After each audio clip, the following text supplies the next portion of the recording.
Okay, let's dive right into this, because today, in this explainer, we're tackling a psychological trap that captures so many of us, honestly, usually without us even realizing we're stuck in it. We're looking at a fascinating concept called the provisional life. And to really get a grip on this, we're going to start by looking at a daily routine that might just feel a little too familiar. I want you to picture a totally typical morning. Your alarm goes off. And what happens? Well, you hit snooze. Obviously, right? And not just once, but maybe 2, 3 times. Suddenly you wake up way later than you intended. And man, immediately, before your feet even hit the floor, there's just this heavy, washing wave of dread. It's that awful feeling of, I'm already behind. I'm already letting the day slip away. So what do? You stay in bed and grab your phone. You start to scroll. And let's be real, it's doom scrolling. You're looking at influencers, celebrities, people projecting these absolutely perfect, hyper-productive lives. And watching them, you kind of feel sickened by the state of the world and just how shallow the whole shebang is. Yet, and here's the kicker, deep down you're secretly harboring this quiet, stubborn feeling that you're actually smarter, way more creative, and just fundamentally better than these false digital idols on your screen. You just, haven't shown it yet. Eventually, you manage to drag yourself out of bed to greet the day. You've got your coffee, maybe a cigarette or a vape, and you tell yourself, right, now I mean to do some real work. But instead, that youthful longing and nervous energy just carries you right into a carousel of procrastination. We've all been there. You play a few video games, text some friends, make a random phone call, and then, completely exhausted by the sheer effort of avoiding your responsibilities, you take a well-deserved nap.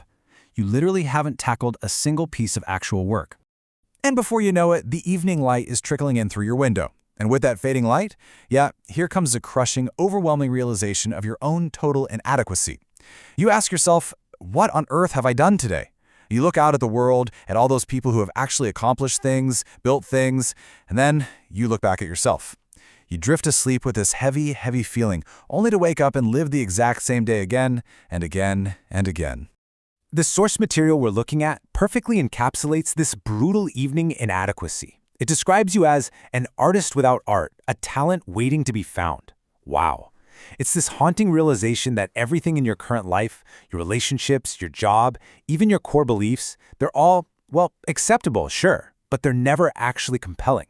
There's no deep purpose there. Thirst traps and endless scrolling have basically just become your daily anesthesia to numb the pain of waiting for that magical moment when you'll finally, somehow, grow up. Now, what's really interesting about this is how legendary psychologist Carl Jung framed this exact experience. He called it the puer aeternus, or the eternal child. This is the psychological archetype of someone who simply will not commit to anything. Why?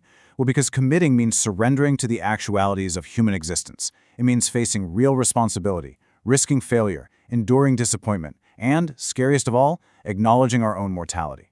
So to avoid these painful realities, the eternal child just kind of exists in this dissociative blur, deliberately avoiding any real aim or target in life.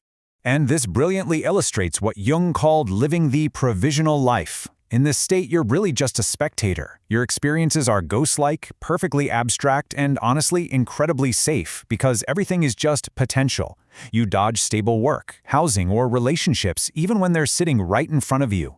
Because the alternative is actual human existence, the terrifying daily rat race filled with responsibility and disappointing realities. To the eternal child, it literally feels better to die with limitless potential than to step into reality and risk finding out what your potential actually amounts to.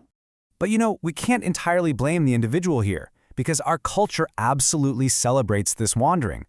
The source references Sylvia Plath's famous fig tree metaphor, and it captures this perfectly. Picture it.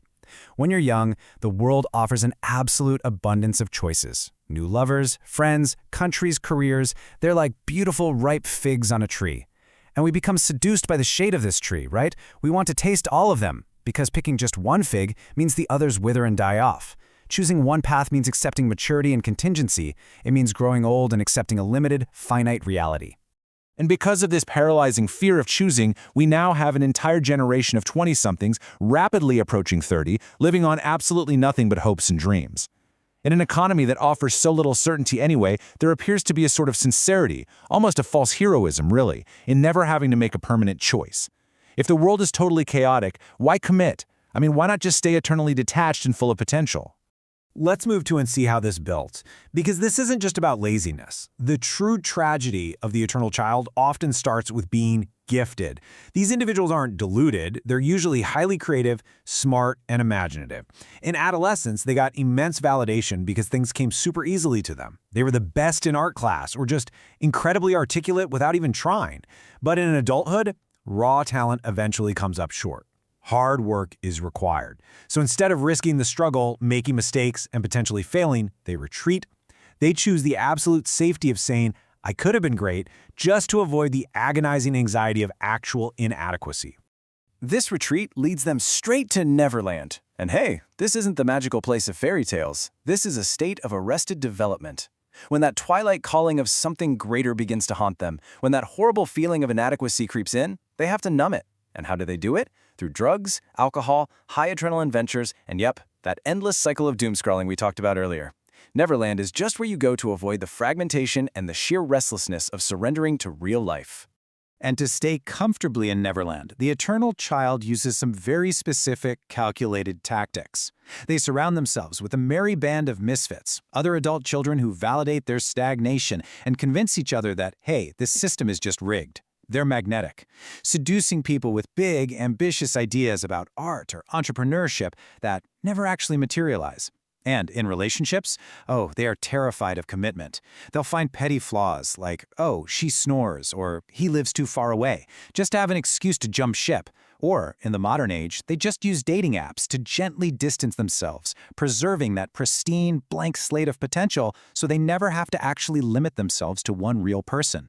So the crucial point is this: growing up is not giving up. The eternal child basically operates on this massive either-or fallacy. They believe that committing to maturity means completely losing their vitality, their creativity, and the very essence of who they are. But let's be honest, that is a lie they tell themselves to stay comfortable. You don't lose your potential by applying it, you actually give it a fighting chance to become something real. Thankfully, Carl Jung didn't just diagnose the problem. He offered a really powerful path to integration. To break this agonizing cycle of the provisional life, he outlined 3 very real steps. First, you have to embrace the courage to be normal. Second, you must extract your ego from the mission. And third, you have to self-initiate and take the plunge into reality. Jung taught that commitment and responsibility don't destroy your dreams. They actually become the ultimate guardians for your dreams and values. Let's look a bit closer at that first step, the courage to be normal. We so often think being normal means conforming or just straight up failing. But look at what it really looks like: riding the bus, taking night classes, working at a grocery store, feeling the heat of the crowd, dealing with an annoyed boss. These aren't exactly the romantic images of a main character, right? But immersing yourself in society means recognizing there are things larger and more important than your own ego. Every single time you engage in these normal, mundane acts, you strike a blow against the protective, isolating womb of the eternal child. You're out there, actually trying things. And if we zoom out to the macro level for a second, stepping up has literally never been more important. The 21st century is facing massive, terrifying crises: ecological collapse, political extremism, incredible wealth inequality. We desperately need creative, capable people to tackle these emerging threats. There is hard work to be done out there, and yeah, it might involve doing things you don't necessarily want to do, but you have to step up, because here's the cold, hard truth. Nobody is coming to save you. Nobody is going to live your life for you. You've danced along the surface of life so far. You've lived in the safe, abstract realm of potential, suffering through that exact daily cycle of inadequacy and regret we talked about. But it's time to break the cycle. I'm going to leave you with one stark question to reflect on as we wrap up this explainer. What do you